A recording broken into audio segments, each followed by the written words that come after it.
anos de Orfeão.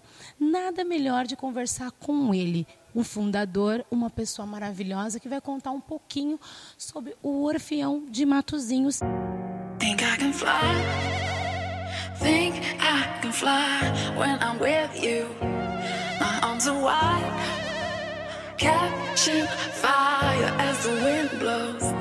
I know that I'm rich enough for pride. I see $1 billion in your eyes, even if we're strangers till we die.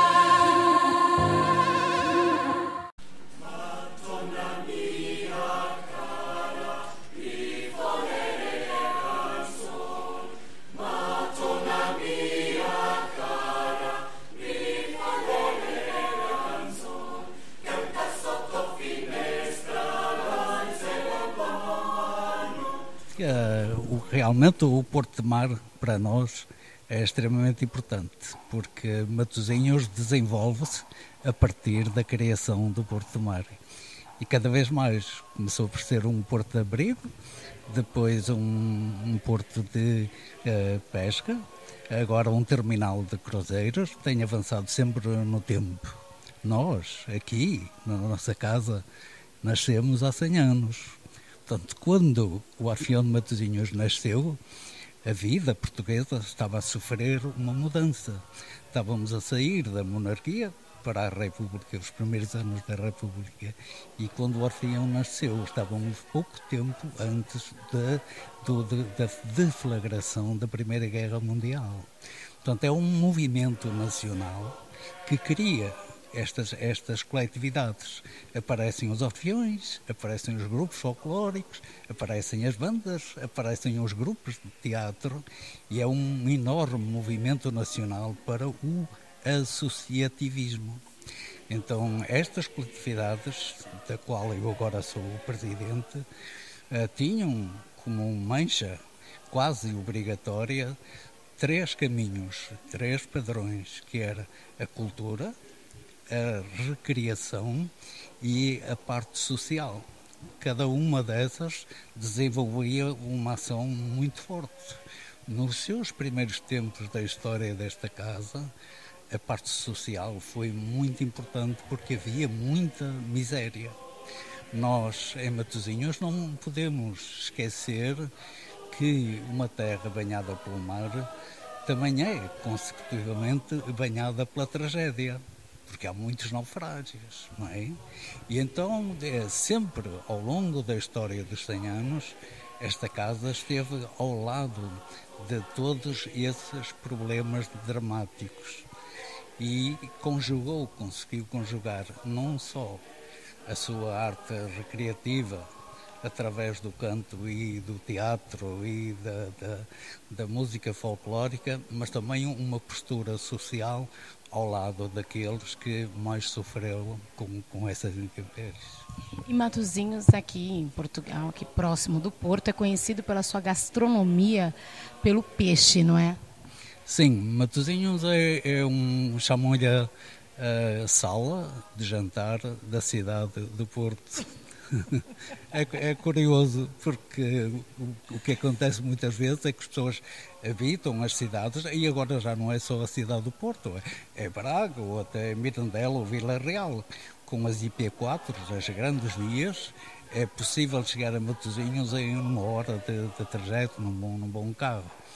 Então, fazer uma refeição em Matosinhos à base do peixe é uma pequena delícia para quem vem até nós. E é daí até haver um slogan que é muito curioso, que é o mar à mesa. Olha, historicamente, todo o comércio, toda a comercialização se fazia pelo Rio Douro, que é o rio que vai diretamente à cidade do Porto. Mas, à medida que o desenvolvimento económico se foi mostrando, foi necessário criar um porto de abrigo, um porto que tivesse melhores condições do que a entrada da Barra, a entrada do rio, para justamente socorrer a parte administrativa, a parte comercial e industrial.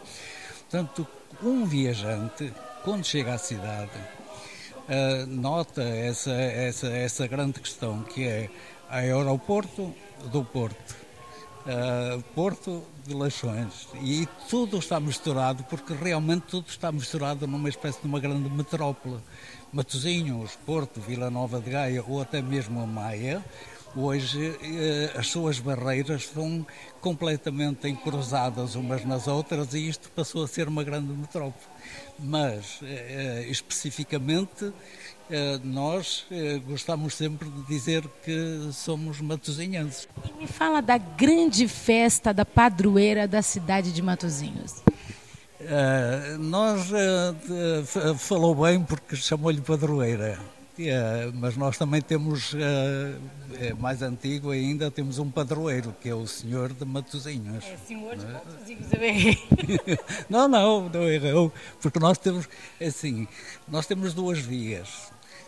Nós somos cristãos porque fomos banhados pela imagem do Senhor de Matosinhos, que veio das águas do mar.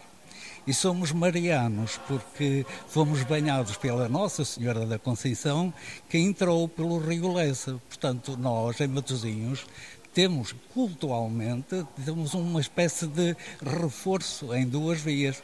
Somos cristãos porque fomos banhados pela imagem de Cristo e somos marianos, portanto, marianos ainda mais cristãos porque fomos banhados pela Nossa Senhora da Conceição, que entrou pelas águas do rio. E isto é interessante que se diga. Eu vou te contar uma história muito rápida, né, que o nosso tempo está quase acabando.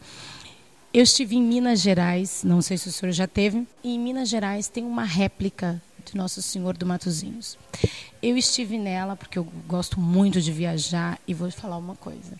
É uma sensação que eu não tenho palavras para dizer para o senhor. É uma coisa assim maravilhosa. Foi um imigrante de Matosinhos que foi lá para o Brasil e simplesmente fez uma promessa para fazer a igreja lá. É uma sensação linda. O senhor sabia?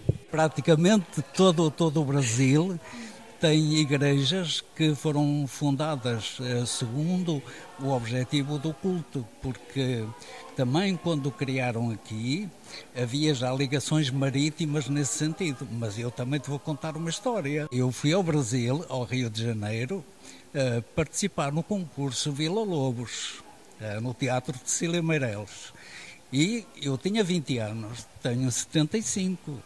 E quando passeava nas ruas do Rio de Janeiro, subitamente olhei para uma tabuleta de uma sapataria e a tabuleta da sapataria dizia assim: Sapataria Senhor de Matosinhos. Portanto, estás a ver que no Brasil o culto, para além das catedrais e das igrejas e das capelas, o nome do santo também aparecia no comércio. Eu especialmente tenho um carinho muito grande pelo Brasil pelo seguinte, porque primeiro tenho família em Santos e eu próprio já fui ao Brasil, ao Rio de Janeiro e a São Paulo, à procura das raízes desse compositor português, que é do nosso período romântico, o Oscar da Silva, que teve uma vida fantástica, quer como pianista, quer como professor, nas grandes cidades brasileiras. E a minha amizade por vós, o meu interesse pelo Brasil é de enormes dimensões. Não vou deixar de referir uma outra questão, é que em Matosinhos os pescadores têm o culto do mártir São Sebastião e a cidade do Rio de Janeiro começou por se chamar São Sebastião do Rio de Janeiro.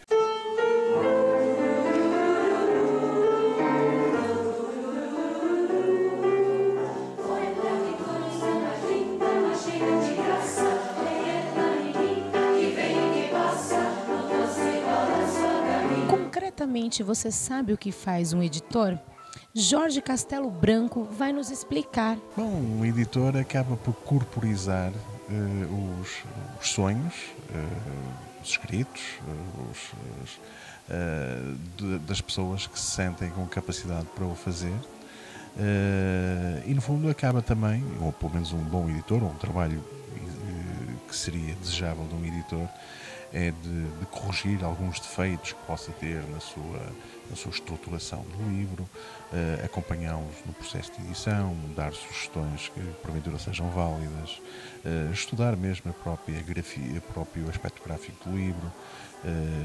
No fundo, é um companheiro de um autor para promover um livro e depois, é claro, a questão depois final, uma distribuição do livro pelos canais de venda para que o livro tenha sentido.